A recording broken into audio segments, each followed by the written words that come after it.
C'est à partir de septembre 2014 que le réseau méditerranéen des Médinas met en œuvre un projet pilote sur la promotion de la culture de reddition des contes dans 3 communes du nord du Maroc, Chefchaouen, Larache et Tétouan. Il s'agit d'un projet financé aux 80% par l'Union européenne qui se réalise en partenariat avec FAMSI et les 3 communes membres du réseau.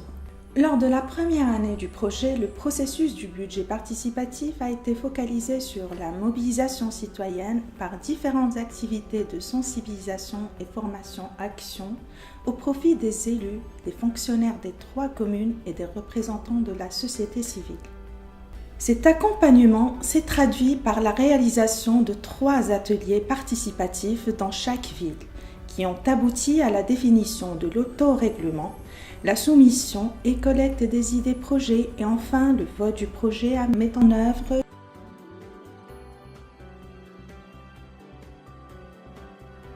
Dans le but de faciliter un espace de débat autour des éléments clés du budget participatif, le 7 janvier 2016, M.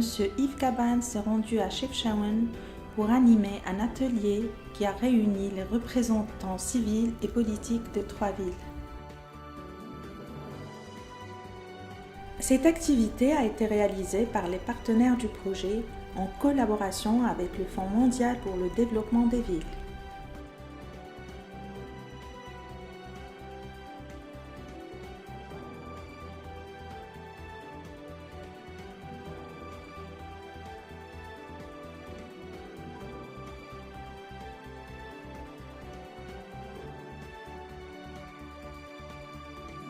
Bonjour à toutes, bonjour à tous.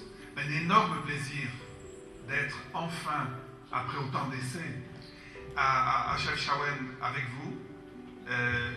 Merci à la FMDV et puis merci aux autres villes qui sont là aussi, donc Larache, Tétouan. Et un de mes grands plaisirs en tant que personne investie sur les budgets participatifs, c'est d'être dans la ville pionnière et les villes pionnières au Maroc. Lors de cet atelier, M. Cabane a montré de nombreux exemples de mise en œuvre du budget participatif au niveau international en mettant l'accent sur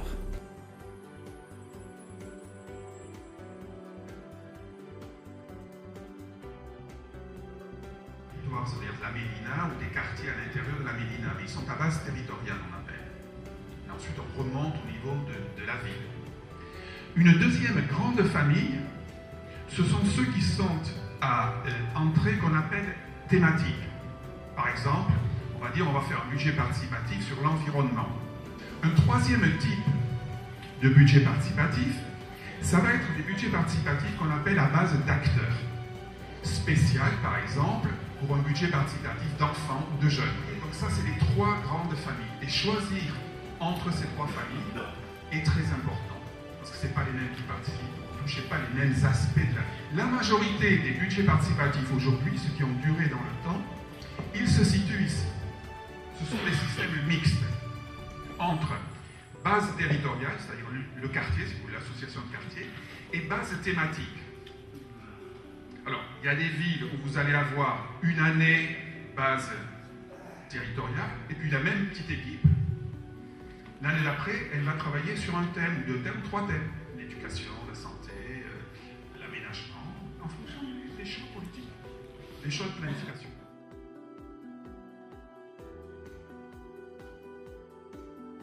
Ça ne sert à rien de mettre trop au départ, mais quand les choses prennent, quand la mayonnaise prend, alors là, ça vaut le coup d'augmenter.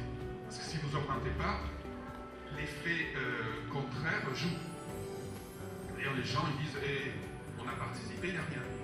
Donc, tout l'effort que vous avez fait de mobilisation, ça peut retomber. La montée en puissance du P, du participatif, n'a pas été accompagnée d'une montée en puissance du P budgétaire. La mise en œuvre du budget participatif varie fortement selon le contexte local, même si les principes sont communs, démocratie locale, justice sociale et contrôle citoyen. Au cours de l'atelier avec le prof Yves Cabane, les participants ont été divisés en groupes de travail. Ces groupes étant composés par des représentants de chacune des 3 villes impliquées dans le projet, à savoir Larache, Chefchaouen et Tétouan. Le but de cette dynamique participative était d'analyser les différentes dimensions du budget participatif en remplissant une grille d'analyse multicritères constituée par 18 variables.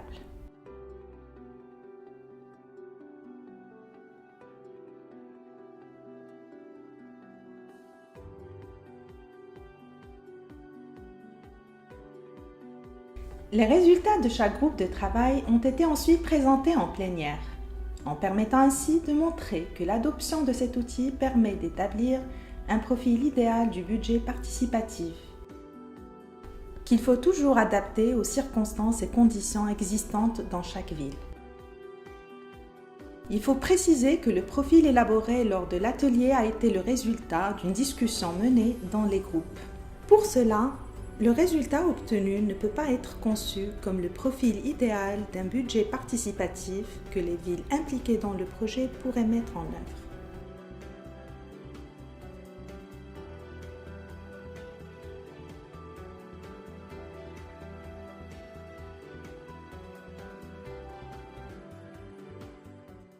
Le défi, c'est pas rester là. Au niveau de ce projet qui est financé à 80% par l'Union européenne et à 20% par le FAMSI et les communes, c'est que ça soit pérenne. Le plus important, c'est l'engagement des élus, tout d'abord, parce que c'est important, parce que c'est eux qui décident au niveau du budget de poursuivre la démarche pour les années à venir, que ce soit pas seulement un projet qui est financé par l'Union européenne et c'est terminé. Ça, c'est le grand fiasco. Et c'est un engagement que nous avons pris vis-à-vis des citoyens.